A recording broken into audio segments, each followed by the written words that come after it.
We are live now, but we'll give people a few moments to log on to it and check it out. Okay. Then you're going live on your YouTube then? Yep, on my YouTube and Facebook. Nice. I'm so new to all of this, so it's As way am too I, man. difficult.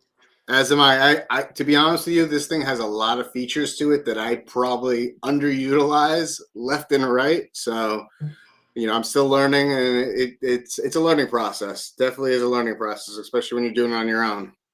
Right. Well, it looks good on my end, so keep it up. Awesome, man. I appreciate that. Yeah. Well, today, on today's episode of Collaborate and Pull Together, we have a special guest today. I have the honor and privilege of, running past with him, back when I went to Olympia last year and saw him going against Eduardo Tiete. Yeah.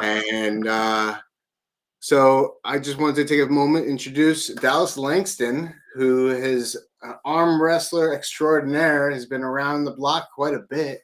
And I just want to say thank you so much for jumping on this, and what you've been doing, everything you've been doing, I've been seeing, and it's inspiring me to keep going with what I'm trying to do. And, one of the things is normalizing different things that people don't like to talk about. They go Right. hush hush about, because of stigmas and different situations in their lives. They don't want to necessarily advertise, but I don't mind advertising what I got going on. Um, so before we get into, we have get into the meat and potatoes of this. I just want to highlight that we got Knuckles Up event tomorrow by the High Five Club. Stellar card. I'm really excited to actually be able to go there live in person. I'm going to be taking my camera there and enjoying the hell out of it. I look forward to seeing Roger Learned compete, Danielle Evanson. Um, then we got Wayne Withers competing. Yeah. He's going against your boy Mega Mike. Mega Mike. Yeah, That's gonna be a good one. yeah, it's gonna be a great match. And there's a whole lot of other matches. Up in the top end corner of the screen is a QR code, brings you to all the high five links. If you're not going to be able to make it in person, buy the pay per view. Check it out. They're doing great things for our sport. I just love everything that the High Fives been doing. It's continued doing because it's a production for the people by the people. Chris and Will, who are at the head of this that organization, they're really amazing individuals, and they just want to see arm wrestling grow in our own backyard in the Northeast and in America as well. And they're bringing people from all corners of the planet, which is kind of cool. That's right. Um, so definitely looking for. Is there any match in particular you're looking for other than Mega Mike? Because I know you're rooting for him. That's the only one that I'm like invested in. I don't even know all the matches. Okay. I so yeah, that's the one that is important to me. And I messaged him. I'm like, dude, I don't know. I love the match because I have no idea who's gonna win. I've pulled Wayne before in an overall, and I know what his hand feels like. And I'm telling Mike, I'm like, dude, that hand is not normal. Good luck trying to get any sort of cup involved because it is like grabbing a handful of bananas. So have fun. I gotta say, I'm rooting for Wayne a little bit, only because of Mega Mike that my left is out of commission at Olympia, and during the after poll, he saw me smashing everyone left-handed, and he jumps in and says, "Hey, pick on someone your own size." I'm like, "Dude, you're like twice my size. What do you mean?" Yeah. And I hit him, and then he pulled, and something went in my shoulder. So ever since then, it's never been the same. That makes two of us. He screwed my shoulder as well on my left side. It cost me a lot. I've gone to the doctor multiple times. I've had MRIs. I've had stem cells now, and it's like it's not coming back. So thanks, Mike. Yeah, right. Thanks, Mike. Wayne, do us a favor, get us some retribution, right? Right. All right. Well, the next local event for me that I'm really excited for, because this is something that I and yourself are pretty well versed in, is a strap only match. They're Nice. only it's a strap only tournament commemorating Jason Vale, who was the strap master, in my opinion, of all time. And this man put New York arm wrestling on the map. He put strap arm wrestling on the map. He created a world of hurt for everyone who strapped up against him. I didn't have the pleasure of meeting him, but I've studied his style along with your style to kind of incorporate into my own at the table. And I hope that because next week I'm going to be competing at the 176 right and left-handed, and then also 198 right-handed, because we're only allowed to pull up one class to allow for maximum number of entrants to have a chance of the winnings, because it's cash prizes. Cool. That's That's. going to I wish we had an all strap tournament here. It would save me from having to slip. So I like it. right, right. It's exciting about that. That's my favorite part. I don't have to worry about slipping or say, "Hey, you want to go straight to the strap?" Yep. Exactly. That's a cool idea for sure. Have you had any experience with Jason Vale? I know I've heard of the guy. I know he passed away a few years ago as far as I know, and he was the strap guy, but other than that, no, I never met him, didn't know him while he was alive. So yeah, it's my info is very limited on him. Fair enough. Well, I do look forward to it. It's going to be ran by the Empire Arms crew, Steve Black and Mike Bisman, who have been running a couple of events locally in New York at Empire Arms, and they've partnered also with later in the summer with Greg Sharp to do the World Series of Arm Wrestling in the Yard in Atlantic City. Cool. So Yeah, that's going to be on August Greg's doing 3rd. big stuff. I like Greg's events because he pays out. That's one of my favorite parts about it. Oh, lost my camera. Sorry about that, guys. Yeah, he that's the tournament that I got injured from Mega Mike on was the World Series of Arm Wrestling one. Oh yeah. Yeah. Well, Right, so I I hope you recover from that. And, especially after we talk about a couple of different recovery options that I've taken advantage of. We can get into that in a little bit. Um, but so the Jason Vale tournament, for anybody who's interested in checking out the event page, the link is right at the top of the screen. Take a screenshot of that, and it'll bring you right to the event page. And it's gonna be a hell of an event, because actually I got this. I don't know if you're familiar with some of the guys from South America, but there's Santiago Balsameo, I think is how you pronounce his name. He's a okay. world champion, WAF, Pan American champion, South American champion. Dude's a monster at my weight class, and so I got my work cut out with him. I'm not familiar with hardly any like. There's so many arm wrestlers that I'm not familiar with, and then like I'll see him on if I see him online, then I'll be like, oh, okay, I know that dude, but the names very poor with them. But yeah, I'm sure there's dudes everywhere that are gonna be causing issues. Well, any events that you want to highlight that are local to you? There's two upcoming ones coming up really quick. There's the Hawthorne, Nevada tournament, which is I think it's Nevada State's. That's always a really good one. I believe that is next. It's like the 18th or something. I mean, I can't remember. It's either next week or the following week in Hawthorne, Nevada. And if you've ever been to Hawthorne, it's in the middle of nowhere. The reason it's good is they pay out well. There's always good cash prizes, and so that one's coming up really soon. And then I believe 1 or 2 weeks after that is the big round robin and Arizona State, which is also a huge one to go to because Arizona State. I went last year. There was like 300 plus entries and Wow. like 1,000 people in the audience. It was the biggest tournament I've ever seen. So that one attracts a lot. So I'm trying to debate like I don't recover well. Like if I pull, I need 3 weeks. So I don't have the option of hitting both of them. So I'm trying to debate like what do I go to, and I got to figure it out quick because it's coming up quick. Fair enough. It sounds like it's going to be a fun selection of tournaments to choose from, though, because Yeah. that anything with large payouts always brings out anybody that you may not have pulled in a long time out of the woodwork, right?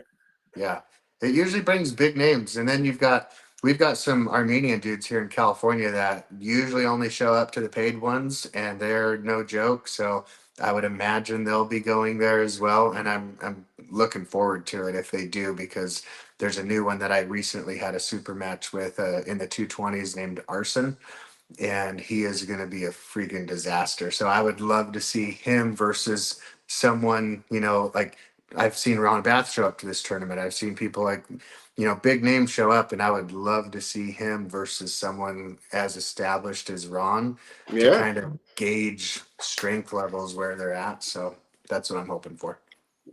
What weight class are you at these days? I weigh 215. I'm like 210 in the morning, 215 at night right now. If there's an important one, I can cut to 198, but it sucks. I'm good at like, honestly, the 220 class is easier in my opinion than the 198 class. There's so many monsters at 200 pounds. And if you go to 220, there's definitely monsters. You got the top dudes, you've got Paul Lynn is at the peak there. That's a disaster to try to deal with. But from like 3 to 10 in the 220s, I don't think would stand a chance against the top five in the 200s. That's my theory. So I think 220s is the easier class to get into.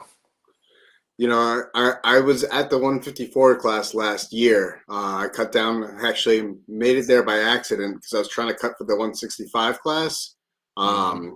for Olympia. And then all of a sudden, I was hitting at 160, and somebody said, "Oh, you're only a couple of pounds away from hitting the 54, so give it a shot." I did Yeah. fairly well with it, but I was getting injured. Things weren't, working right. It was hard to maintain that weight. So I'm on the climb back up to the 76s, and I'm feeling as healthy as I've ever felt and as strong as I've ever felt. So I actually enjoy being at that weight. It's nice. If you don't have to cut, you come in stronger, you feel great. But yeah, if there's money on the line and there's people that you're chasing, then I'm like, okay, cool. I'll go through the misery of the weight cut, and I'm pretty good at it. I know how to do it, but it sucks doing it. It's not fun. Well, before we get into the meat and potatoes of this interview and the show, we got a couple of comments. We got Garcia Francisco. His name is Kong from Puerto Rico watching. We got, I can't pronounce his last name, but he's the Vitacell Body by Robbie guy, Rob. Oh, yeah. He's in Rob the Karsten Beak. Carson Deep. There you go. I Yeah, never he's knew how to pronounce that. I could be pronouncing it wrong. That's just how it looks to me. So that's what I say. Fair enough. And then we got Tim Talmadge in the chat as well saying hi. Nice. And Tim's the one that has that at Arizona State coming up here in a few weeks. So hopefully he can tell us the date. I know it was on. I don't know if it's in 2 weeks or 3 weeks, but I yeah, it's believe coming. it's actually June 1st. The only Oh, reason even why better. I know that because I'm hosting a barbecue at that same day. If I wasn't hosting it, I'd probably be trying to make the trip out there. To be honest. Cool. Yeah, that's going to be a huge one. Yep, I was right. June 1st. So we look forward to seeing what the that firefight that he has over there, comes to. Yeah, it'll be fun to watch. All right, so Dallas, you've been arm wrestling for how long now? Like 10 years. 10 years. All right. What got you into the sport of arm wrestling in the first place? I beat my brothers. I beat my friends from school. Thought I was strong, and just thought, nobody can beat me. That was my initial theory, and then I learned that there was an actual tournament. We researched and found there was some tournament in southern. I was in St. George, Utah at the time. We researched it and find a tournament in Cedar City, which is like 45 minutes up the road, and it's the Cedar City Summer Games. They have all sorts of events. They've got weightlifting, soccer, football, what every sport basically, and arm wrestling was one of them. So I signed up and I won the whole thing. So I was like, "Yep, I'm the best in the world." Found out nobody was good at this tournament, so that's what I found out later. So I was like, yeah, it reinforced my beliefs that I was the best. And then I moved to California, found out there was more tournaments here, and then got waxed and went, oh, never mind. This is actually different than I thought. So after finding out that you weren't the best at that moment, I mean, you've got some highlights though since then. What are some of the big highlights and mega wins that you or experiences in the sport of arm wrestling that you wanted to shed the light to these guys? I've got wins on pretty much everyone, so that part is fun. Like all the top dudes in all of the weight classes, I've beaten them all at least once for the most part, in like in my weight class. So that part is fun. I've had some international wins. I usually like if it's a super match, I'm good at winning at least one of them, so I can say I've got wins on somebody. I don't always win the super match, but yeah, there's plenty. I've got wins on Mega Mike. I've got wins on Derek Smith, who's 350 million pounds. I've got wins on everyone in California for the most part. I've won overalls in California, so I've got wins on everyone. But I think people would regard me as an arm wrestler as someone that's strong enough to cause issues for anyone, but maybe I don't know how I don't know. You can tell me what people think, but in my mind, I'm always like, oh, I can win, and then you show up and you lose, but I You're can one of get the top wins. guys, in my opinion, man. You're one of the top guys in the nation. Anytime there's a conversation about somebody who's at the highest level in the U.S., you are right there in my training group. I've been at the sport for just a little under 4 years, so you do come up pretty often, especially when it comes to strap work, and how you're just different. You're built different when it comes to the strap. Oh, I think we just lost you, man. You got a phone call coming in, maybe. Am I back? Yep, you're back. Can you hear us? If you need to back out, you go back in. Let's see. Uh, you hopped out. All right. Well, while we're waiting, Jamie Sheldon, thank you for tuning in. Freaking awesome to have quite the cast in the chat. Oh, he's back. I There we told you go. if I get a phone call, it kicks me right off, and of course my daughter's calling, so I'm like, oh, I'll try to hit end, and it kicks me out. So sorry about that. That's quite all right, man. I understand that. Oh, we got another call coming in. Why don't you answer that call and come back in when you're done? All right, we're gonna let him answer his phone call. We'll see what happens in a few moments. But anybody who's watching, we have Dallas Langston coming in and out, having some phone calls coming in for him. Technical difficulties. Technology works great when you want it to, right? There he is. Two in a row. There we My go. bad. My bad. That's quite all right, man. Listen, it's on par with our life and life's terms, right? Yep.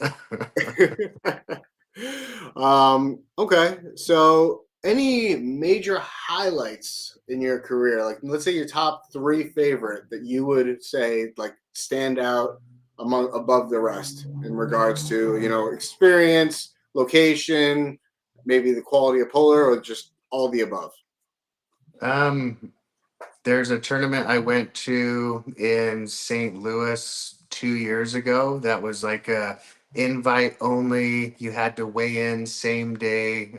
205, I believe, was the class, and the winner was going to get $500, and it was Brent Rakers, Adam Warzinski, and who else? There were some killers in the class, and I showed up and went undefeated and won the $500. Beat Adam. That was the easiest time I've ever beat Adam. I've gotten back and forth with Adam. He's terrible. I hate pulling at him. Him and Brent both. I put me, Brent, and Adam, and maybe another dude or two as like power wise, really, really up there. I think Brent's the best all around in that group. Adam is getting so much better though. So yeah, that was a highlight for me, is winning that tournament, and that's also when I pulled Wayne Withers in the after pull, which he won. But I had like a 1 minute match with him, so that one was cool. beating Derek left-handed in a tournament to win an overall.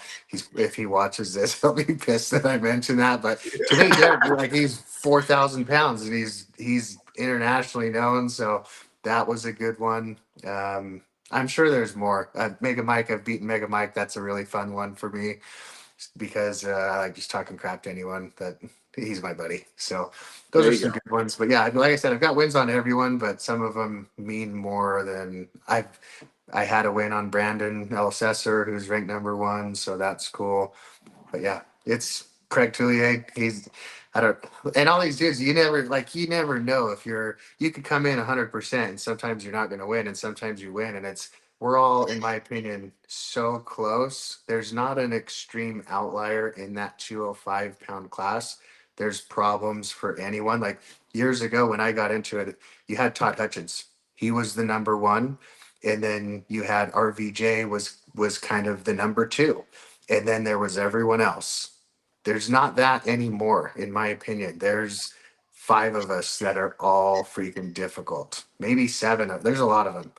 So yeah, It is a deep class, and I always enjoy watching it because you got a little bit under like that raw power from the super heavies, and then you got that speed a little bit from the lighter guys. So like, it's one of my favorite classes to watch, to be honest. yeah, I like it. And it's oftentimes in tournaments the dude that wins the overall, usually a 180 to 220-pound guy. It's rarely the big heavy guy because he's tired. He's The tired. Yeah, he rest of ran us out of have a gas. little bit more. He ran Yeah, out of gas. In the chat, we have Jamie Sheldon stopping in to say hi, and Max Kapperman. that's my favorite win, Jamie Sheldon. There you I cut down to 176 to pull him and I won. So get that, Jamie. Now I we're heard both Jamie's dropping 210. back down. What's that? I heard Jamie's dropping back down to 176. Yeah, he bought a restaurant, and we know that that's pretty stressful. So imagine that he lost 100 pounds. So, yeah, he's working 24/7 and forgot to eat. So yeah, the weight's coming off. But yeah, I think Jamie at 176 to 185 is a friggin' threat in that class. So it's cool for him. I look forward to facing him. I think he might be competing at the World Series of Arm Wrestling over here on the East Coast. So if he does, He will I'll for be sure. waiting for him. I'll be ready. He's strong. He's from when I started arm wrestling him versus today, his style has changed. His power has gotten significantly higher, and he's going to be a major issue, is my guess. Fair enough. All right. So what's next for Dallas Langston in the arm wrestling world? Um, I want to like my whole goal, I guess my end goal is to be ranked number one in North America. That's what I would prefer over anything.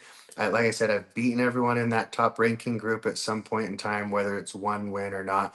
My goal is to be ranked number one, and I think the way to do that is I have to get better at super matches. Because in a tournament, I think I have a decent shot of coming out ahead. For some reason, I'm better in tournaments than I am at super matches, but that would be the goal, become number one. And then after becoming number one, I think you're going to get a lot more opportunities to go to East versus West, things like that. That would be the next big thing. So yeah, that at some point it would be cool to be able to say, yeah, you're number one in the world at that weight class. I think it's doable. I look at someone like David Samushia, who's defended his title 8 times now or whatever. Yeah, That dude is the number one guy at that weight. There's no denying it. And that's what I want. it's a good goal to have, man. That's a good goal to have. I think if you can get them all in this trap, that's going to be an easy win for you to get there. And that's the other part. That in order to get there, I understand I have to get my hand better. I have to get my wrist better. And Yeah. I've been working on that, but I want to get to a point where I don't need the strap and it's just not even a thing anymore. If I can get to that, then that would be pretty rad. And just have that ace in the hole. Yeah. And then it's like, oh, you slipped. Now you're really screwed. Cool. Yeah, I can appreciate that. So, as we know, arm wrestling attracts all different walks of life, right? From CEOs to gas attendants, and it's non-prejudice sport, which is great. I love it because of that. You know, we have a lot of different personalities, a lot of different walks of life, and experience levels, and even jobs for that matter. One of the things that I've actually come to learn from stalking some people on social media is that it has attracted a very specific group of people that are near and dear to me. As you can see, I'm wearing a Sober High shirt. This is Chris Laco's company. He does the anonymous um, recovery podcast, and he's trying to grow that up. And I just wanted to help him out. I had him on earlier this week. Um, Being he's in recovery, he's been a source of inspiration for myself. I myself am in recovery now, 5 months and 1 day, and Yes. I Yes. love being here. I love being in this state of mind. I love operating with recovery as my forefront mindset. With that being said, I seek for others' inspirations and their experience, strength, and hope within recovery. And I would love to see you share a little bit of your story as to your journey throughout recovery, because I know you've been posting a lot of things on social media that you want to help others during that process. Yeah, it's congrats on 5 months. The first 3 months are brutal. 30 days is tough. A lot of people get 30 days over and over and over and over, and getting past that 3 month mark is not easy. So congrats to you on that. I've got 15 years now, and the first year is going to be a lot harder than the 15th year. So it gets easier, which is really good, because if it didn't get easier, I probably wouldn't want to keep doing it. Like, if it was hard today, it would suck. I don't want to go through anything hard. Um, I got sober in 2009, and I was kind of forced into it. I didn't think getting clean and being happy at the same time was possible. Just, it wasn't a reality. I was depressed. I was anxious. I was uncomfortable in my own skin. And I was just miserable. I was unhappy. I don't know how else to describe it. Just discontent. And every time I tried to get clean, it didn't work. Every time I was sober for a period of time, I was way more depressed. So I just thought, I don't want to get clean. If I get clean, it's worse. At least drugs and alcohol make me feel good. At least that's what I thought. And so I got forced into the rooms of AA through a program called Drug Court. And I got forced to go to meetings and get my court card signed. And I had to go to 2 meetings a week, turn it in. I had to get drug tested multiple times throughout the week, sometimes multiple times per day. It's a really, really intense program. And it is exactly what I needed. I needed a lot of structure going in, because the only times I could string together any length of sobriety was if I was in jail. That was it. I get out of jail, then I'm like, all right, call the dude, and I'm back at it. So luckily, drug court forced me into AA, and through AA and through lots of drug testing and therapy, it kind of just, it was a slow, gradual process, but I got little glimmers of hope, little pieces of throughout the day where I'm like, hey, I don't feel crappy. I'm not depressed today. Like, those were humongous wins for me along the way. So I still remember to this day, the first day I went an entire day, and it was 9:30 at night. And I remembered thinking, I didn't think about getting high today. And that was the whole day. And if you can relate to that, which I'm guessing you can, like, that was on my mind all, there was never a time it wasn't on my mind. And so the second I got to I still remember I left an AA meeting that I was forced in to go to. It was at 7 o'clock. I get out at 8. I'm driving home. It's like, and I get home to my apartment at the time, which was a total dump, just a pile of junk, just terrible living quarters. I'm broke as can be. And it's 9:30 at night. And I'm like, oh my gosh, I didn't want to get high today. That's insane. So that, I'm like, I'll run with this. If I could feel happy and clean at the same time, there's no way I'm going back, because the life I was living was not fun. So yeah, that one moment, kind of strung into a few more moments. A lot of it was belief. A lot of it was language that I told myself. I've read a book called The Atomic Habits that I highly recommend. It totally relates to recovery. It has nothing to do with recovery, but everything in that book, I'm like, this dude is talking about recovery, and it's the language that I use in my brain of, if someone offers me a drink, it's not, oh, I can't drink, I'm in recovery. It's, oh, I don't drink. Like, I'm not embarrassed of that. I could care less. Like, my language is, I'm not a person that drinks today. I'm not a person that does, I don't hang around drug addicts anymore. So it's not like anyone's offering me heroin like they used to. But yeah, I don't drink. Oh, I don't smoke. If I went golfing with my friends, which I used to do when I lived in Southern Utah, and they're smoking weed in the cart, which is a pretty normal scenario for a lot of golfers, they're drinking and smoking and having a good time, and they're normal and they can do that. I don't know how to do it normally. So they'd offer me, and I'm like, oh, I don't smoke. Thanks. So the language in my head started becoming like, I'm someone that doesn't do that. And then it became so much easier. So yeah, it guided me into AA, NA, all that stuff, worked the 12 steps of recovery, went through the steps multiple times, worked with a sponsor, still have a sponsor to this day. I'm not as active, so I don't want to say, hey, I'm Mr. AA yet today, because I am not as active. But I have the tools, and I know if I feel like shit, I know I can call someone. So That is important to have the tools, regardless of how long you've used them, how long it's been since you used them. You know you have them there, right, and being able to pick up that phone, it's not it, that phone doesn't feel like 1,000 pounds anymore. right, yep. Um, And the problems become different. I'm not worried about, oh no, I'm gonna drink today. Like, that's just not even on my mind. It's not even close. It's, there's business stress, there's this, there's that, there's relationship stuff. You're trying to navigate this normal life that a lot of us didn't really learn very well. And so yeah, it's just normal stuff.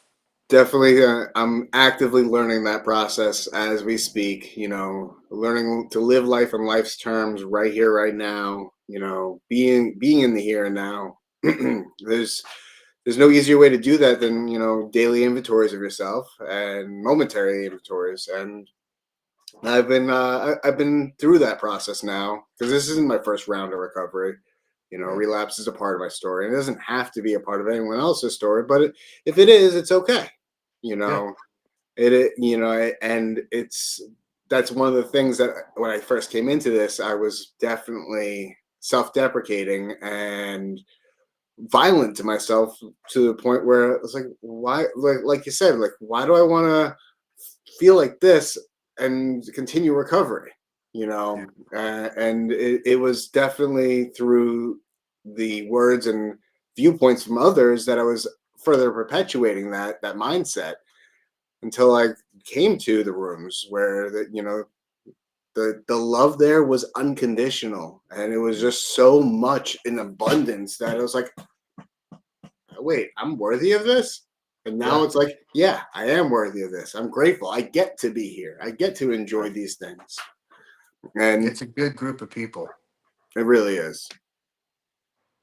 We Yeah, got you go into a meeting and you feel like you're at home. You feel spiritually sound, and that's hard to. I can't replicate that anywhere else. no, no, you can't. You can't replicate that in any other capacity. You know, I had to step away from a level of practices because I was actually told we prefer you, the old version of you. And I was like, well, you prefer me to be high and drunk and under the influence of something. I'm sorry, I can't be around you if that's what you prefer out of me. You Right. know, and people, places, and things, right? So And that's why I said those first few months are hard because you are changing everything. Once you've changed and that new group of people are your new people, you don't get that influence anymore. It's, people that do drugs and alcohol don't want to be around me because I'm not that exciting to be around, because I'm not drunk, I'm not high, and I don't condone their BS. I don't like their lying stories. I don't like the just the nature. So I'm so opposite of that now, where I don't attract those types of people.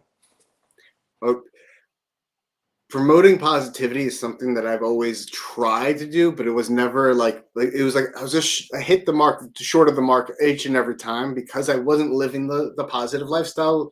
I wasn't walking the walk. I was trying to talk the talk without doing that, and it really did make it difficult for me. And so I could see how and why this stuff works by maintaining this change of lifestyle and surrounding yourself with positivity and to help you maintain a positive life. Yeah. There's a saying that I picked up along the way. So, you go to sleep with dogs, you wake up with fleas. Eh, ain't that the truth? But if you also hang out with people that have a lot more positivity around them, you're bound to rub off on that. It's going to rub Right. off on you, rather. Yeah. You're the sum of the 5 people you spend the most time with. So choose wisely. There you go. I like that. I'm going to have to take Yeah. that one. Yeah. I don't So, know what book that was from. I quote random books. So well, and not for nothing, since I've, gotten clean again, I am reading more now. And I'm picking up a lot of different books. And a book that I've, kind of helped me with this process is it's called Many Lives, Many Masters. I don't know if you heard of it, uh-uh. but it's pretty much gives me the importance of patience in my life. And that more will be revealed over time, that I just got to make sure I'm here making the effort. Right. I'm going to learn what I'm supposed to learn when I'm supposed to learn it, and I can't rush that process. Yep. I'm not in control of that. Yep. Let go and let God. That comes There to you mind. go. And for acceptance purposes, I am not in any way or form religious. So I'm a Yeah. very spiritual person. And I accept those with religion in their lives and as a major part of their recovery because it works for them. You Yeah. know, that's one of the things I love about the rooms is the acceptance of all forms of higher power to their understanding. Yep. You know, can it be a doorknob? Can it be a trophy? Can it be a group of people? Yeah, it can be. But it's the Yeah. number one thing it's got to be is loving and compassionate. Yeah. If it's speaking of the big book of Alcoholics Anonymous, that's like my favorite reading is page 417. It talks about acceptance. It's one of the greatest, pages ever written, in my opinion. It just says, yeah, I'm not in charge. I'm going to accept everything around me as exactly as it is supposed to be, and it's okay. So I'm a licensed massage therapist of 13 years, and wellness has been a very important part of my career, my life. It's been a cornerstone to a lot of different things. And I've found that I've dove more into wellness since I became an arm wrestler to start off with physical recovery, that I'm also noticing that it actually helps with my mental health as well. Sure. I've actually formulated a mindset where with a relaxed body follows a calm mind because I'm not fretting and frowning about pains and aches that are bothering me, and I'm not feeling drawn out by it because I can say, hey, I might be feeling not so good today, but if I go to get this wellness service, whether it be massage, float therapy, acupuncture, what am I going to be holding on to with this negative feeling? Right. I'm going to be opening up a doorway to a different set of negative emotions down the road. So, with that being said, do you happen to participate in any specific wellness service that really works for you by way of your own physical and mental recovery? Um, I get massages pretty regularly. I'm mostly because I'm in pain whenever I arm wrestle. So, I went to the chiropractor yesterday, and that was helpful. I'm I go to the gym daily, so between the gym is where I get mental clarity. There's really two spots where I am thinking about things, and it's usually where I can like I don't know, meditation, whatever, however you want to look at it. But yeah, if I'm in the gym, I am thinking of things, and it's just that alone time while listening to really rough death metal music, strangely enough. And then I have a hot tub in my backyard, and I'll go sit in the hot tub for 3 hours and I'll watch basketball. And I just like to, that's like my health and meditation and my thinking of business thoughts, thinking of what am I going to do the next day, thinking of customers. That's where I like to be. Well, I mean, normalizing wellness is my biggest my biggest goal with this podcast is normalizing wellness, and not just in sports and athletics, but also in recovery as well. Because a lot of times people don't see them going hand in hand. They're like two separate, streams of consciousness, but they can actually mesh pretty well together and present a better result than you ever thought you could imagine. Um, Talk about the gifts that the program gives to us. Hmm. Um, this is definitely a huge, huge component of my recovery. That as I said, I could do float therapy. I don't know. Have you ever heard of float therapy? Is that like the saltwater Yeah, pods? yeah, that's Yeah, it. I've seen it. Those are rad. It's amazing. It's transformative to my, not just my recovery in, you know from drugs, but it's also recovery from the sport of arm wrestling. Yeah. And it has given me a very singular mindset. Now I go about 2 or 3 days before a competition, I go and I float, and it gets me Nice. battle ready like nothing else ever does. I watch like a few of the people who I'm going to be seeing, and then I visualize them while I'm in that float session. It's a 90-minute session, and I am just in a hyper focused mindset where without any distractions, which is beautiful. It's like a mini vacation, if you may, where I don't have the phone on me. I don't have my kids talking to me. I don't have my job calling me. Complete sensory deprivation, and allows for me to focus on what I need to.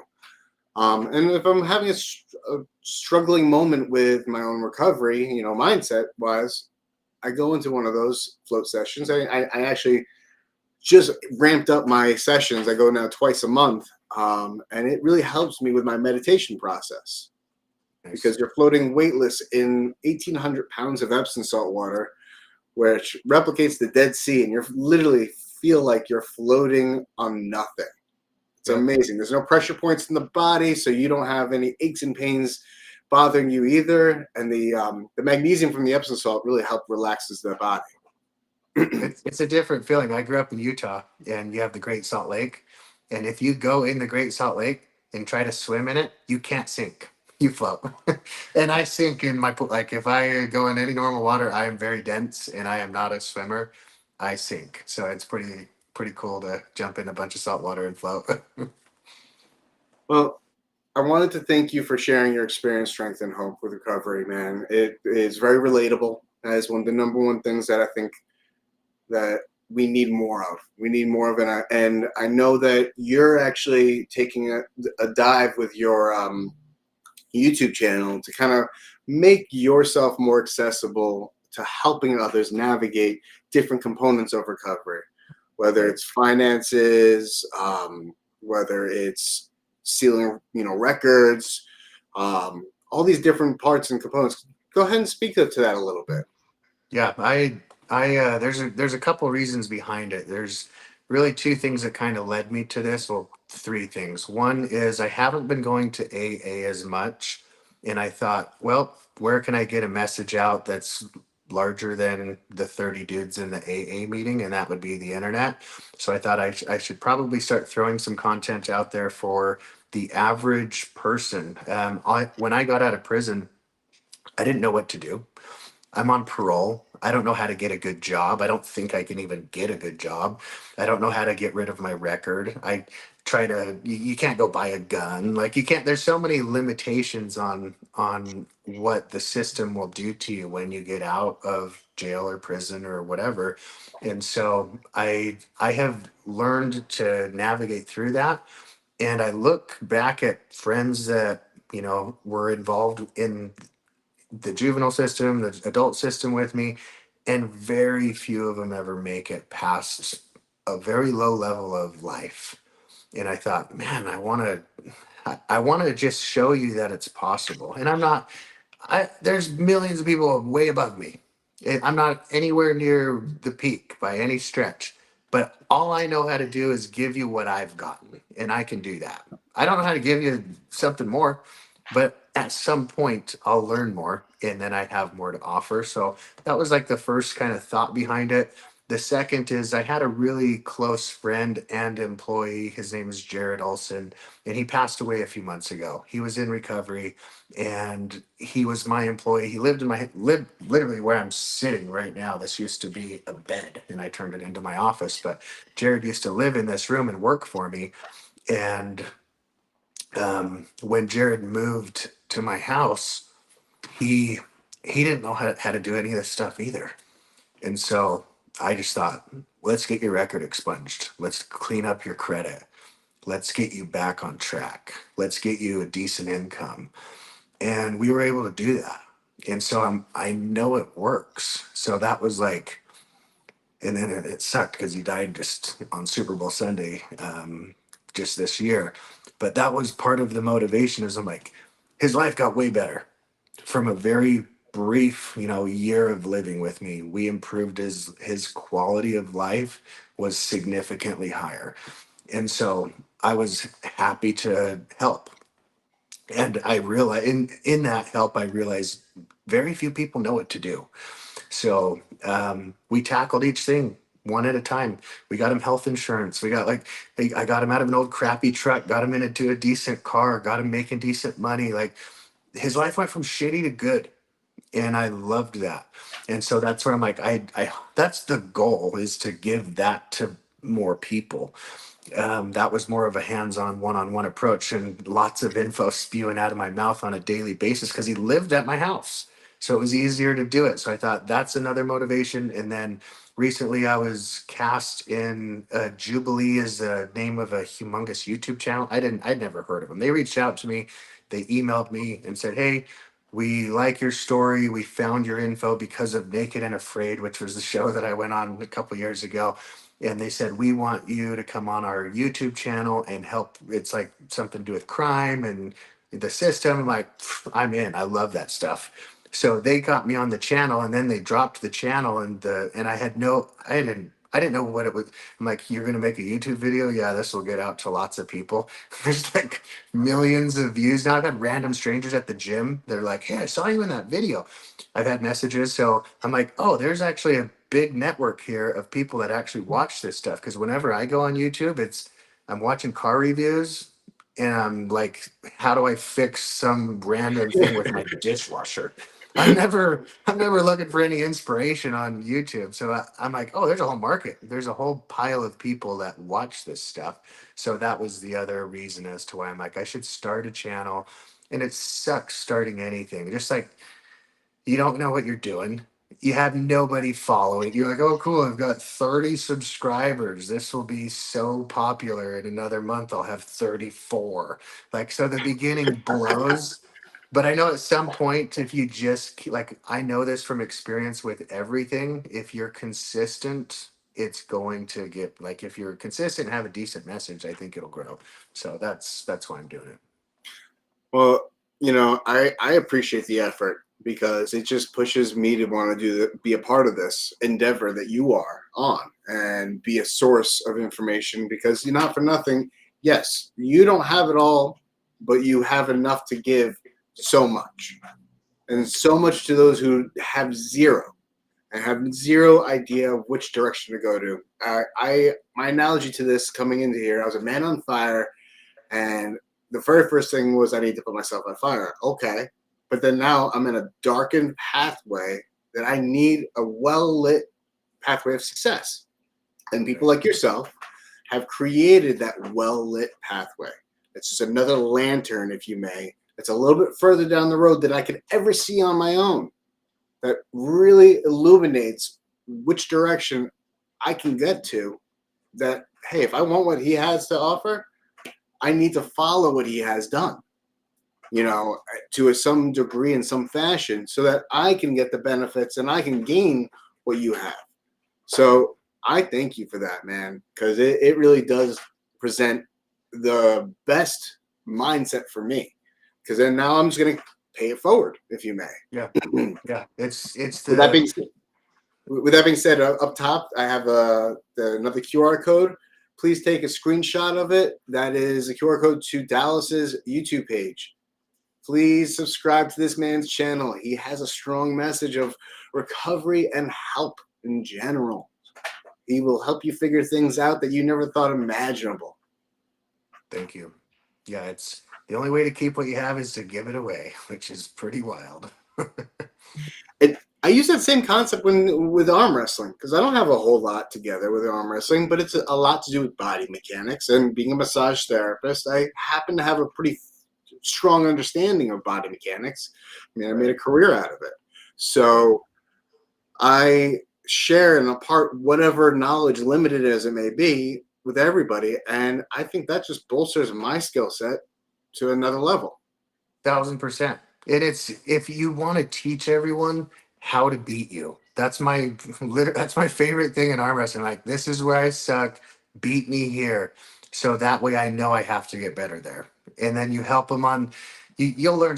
Arm wrestling is the craziest sport of learning.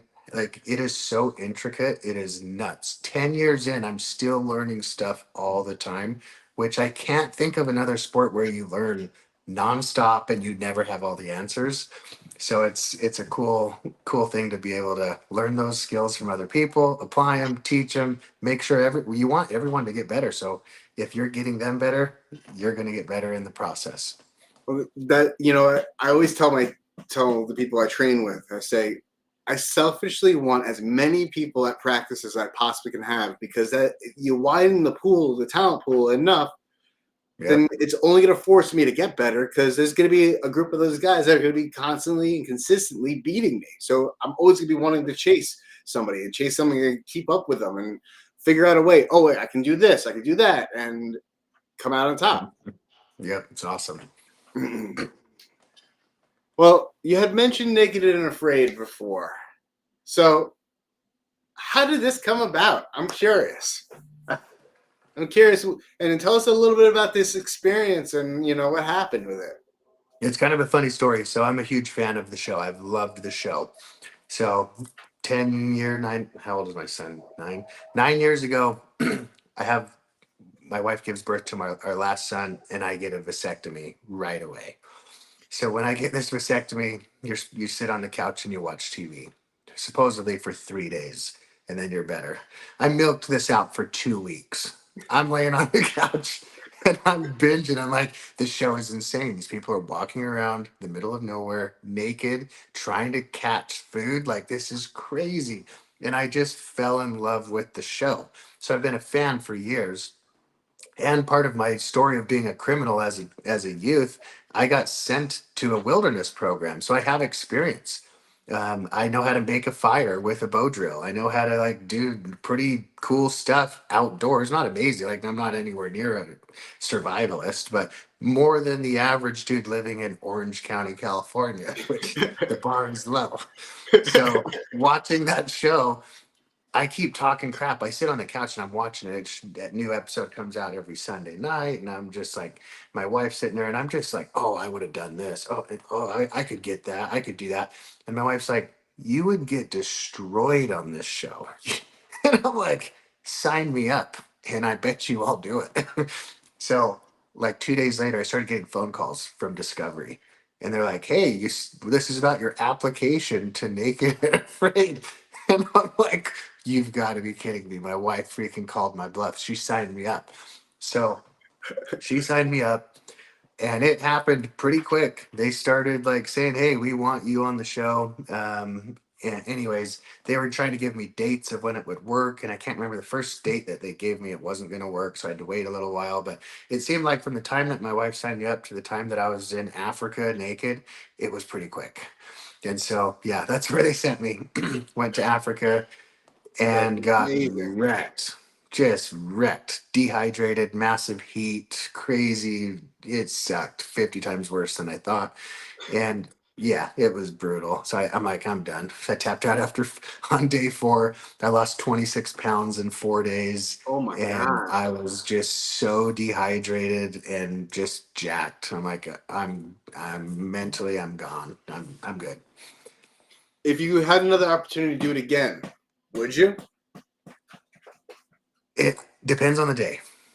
I have to really, really consider it because I would imagine I could get back on if I applied. because they have like a redemption to where if you've gone on the show and failed, you can reapply and you probably have a decent shot. And so part of me is like, I want to do it again because the main reason I did it, strangely enough, is not just being a fan. If you watch the show, when you get to the end of that 21 days and you get picked up by this vehicle, that has got to be the greatest feeling on earth. It's like running a marathon, but 50 times harder. So I wanted that feeling. I wanted to be like, I did it, even though I have none of the proper skills to do this. And I want to get in that vehicle, potentially be with that partner. Maybe they've tapped out. I don't know. I don't care. I just want to reach the end and win. And that was my motivation. And I haven't gotten that. So part of me wants that still. But then the logical side of me is like, it's so easy to watch it on the show for freaking 30 minutes or an hour, and bam, 21 days passes in an hour. I'm not hungry in that hour. When you're sitting there and you're starving to death and you're laying naked on the freaking dirt. It sucked so much worse than I thought it would suck. And I'm like mentally thinking about that. Okay, 24 hours is like 5 days. So it is such a long time to make it 21 days mentally. So my hats are off to anyone that has figured out how to do it, and tons of people have successfully completed challenges. I'm still friends with the two people that I went on that challenge with, and one of them has since gone on to do two more challenges and another XL 40-day challenge. Like, Oh my so God. yeah, there's better people at this than me, and I am fine with that. That is really freaking epic.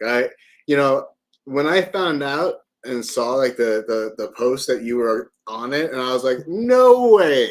That's freaking.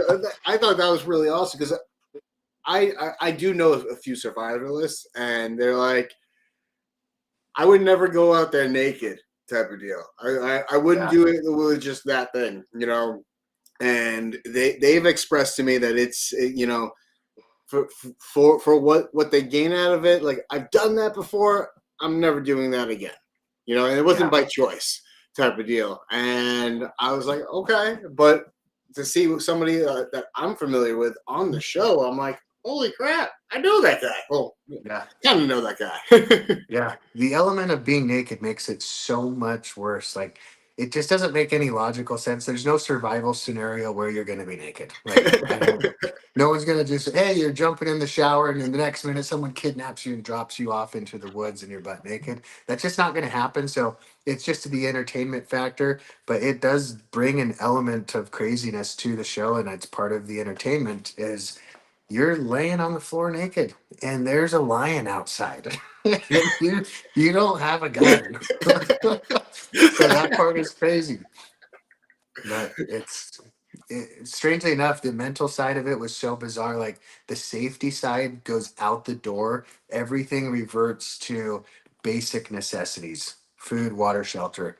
Nothing else matters. Like, nothing. It was a very bizarre. There was a hyena that tried to get into our boma, and I didn't even care. I'm like, I'm just so thirsty right now. If this hyena eats me, I don't care. I'm so thirsty. Like, nothing else matters but water right now. So it was really a crazy feeling mentally. Definitely priorities puts a different set of priorities in check, huh? 100%. So, any other ventures beyond arm wrestling, like Naked Afraid, that you've embarked upon? No, not really. Not that I can think of. I'm very boring. I'm very routine. I do the same stuff every day. I eat the same food every day. Like, I like being at home. I'm usually at home most of the time. I don't go out. I just don't like, I don't want to socialize, strangely enough. I like people. And when I'm with them, I like being with them. But the thought of leaving my house to do anything, I'm like, ah. I'd rather just be at home. so, so yeah, I'm very, very boring and routine and structured, and haven't really thought of anything too wild to embark on next. Well, if you guys want to stay tuned for what's next for Dallas, feel free. I actually have the link down below in the description, the QR code up in the top corner of the screen. Also, I have in the description, I have the link to his Facebook page. Feel free to give him a follow. Check out, see what he's up to next. What next adventure is Dallas is going to be taking on. And Dallas, I wanted to take a moment to say thank you so much for being on with me. Your strength, your hope, your experience through the sport of arm wrestling, through recovery, through all these different hardships that life throws our way, has really helped so many people, and I hope it continues to help people. I look forward to seeing the world change and normalize this kind of help, this kind of offering. With that being said, I wanted to also keep you on for a few moments to let you know about and let my audience know about our my fourth annual summer kickoff barbecue. So it started off as just like a good old fashioned arm wrestling barbecue. Then it became there's a couple of challenge matches, and then it became a barbecue with a few raffles to kind of help connect the wellness world that I'm in and the arm wrestling world that I'm in. And now there's actually three sides to it. There's going to be some challenge matches, which I'm going to announce after the Jason Vale tournament, with a little bit more detail about them. Then there's the raffle, and the raffle is one of my biggest weapons to help arm wrestling become a little bit more visual to the general public, because I utilize my wellness connections to really fund and contribute to the raffles. So I have float therapy, cryotherapy. I have massage therapy providers. I have acupuncturists down there. I have a lot of different wellness providers. Oh, thermography. I have an energy drink that's all natural. That's going to be, contributing to it, which is really cool because it really brings a little bit more light to the arm wrestling world. But also, arm wrestlers get to see a little bit more about wellness and the importance of it and how I've taken advantage of it.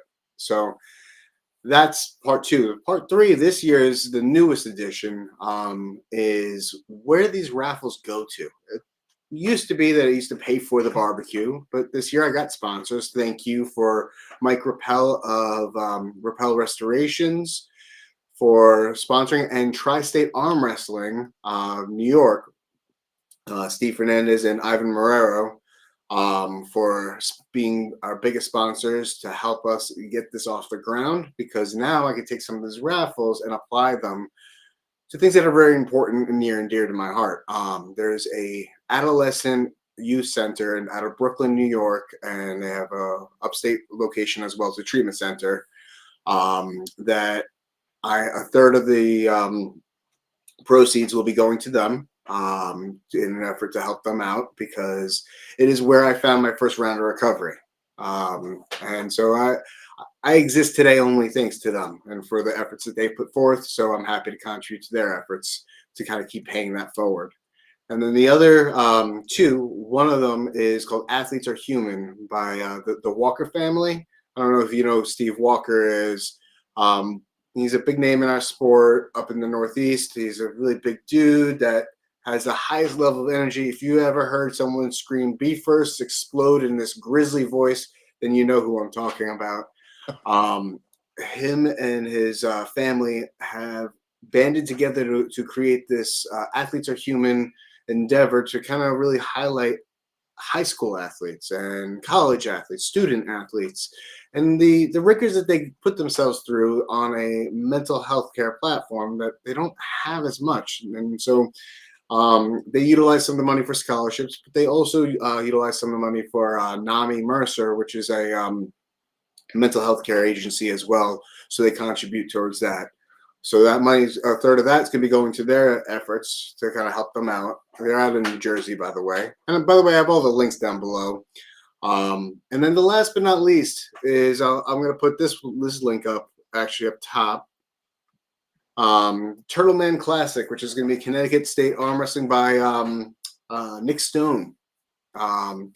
to commemorate Danny DeMichael. I met this young man at my barbecue, one of my second, I think it was my second barbecue that I had, and he's such a energetic individual. Talk about all the walks of life that we, encounter in the sport. This young man has so much power. He lit up the entire room that he walked into.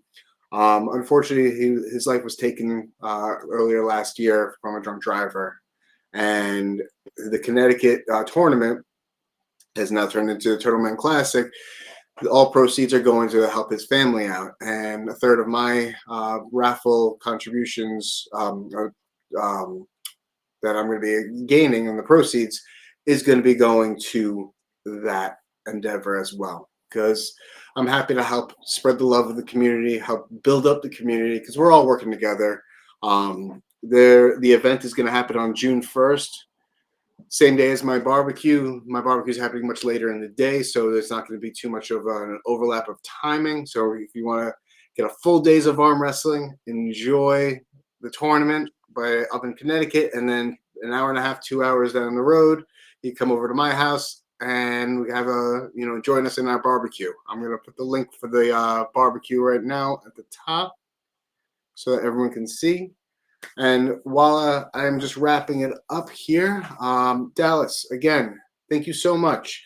Is there any other place that you want to highlight to follow your story, follow your journey? I know I got the YouTube channel, I got your Facebook. Is there anywhere else?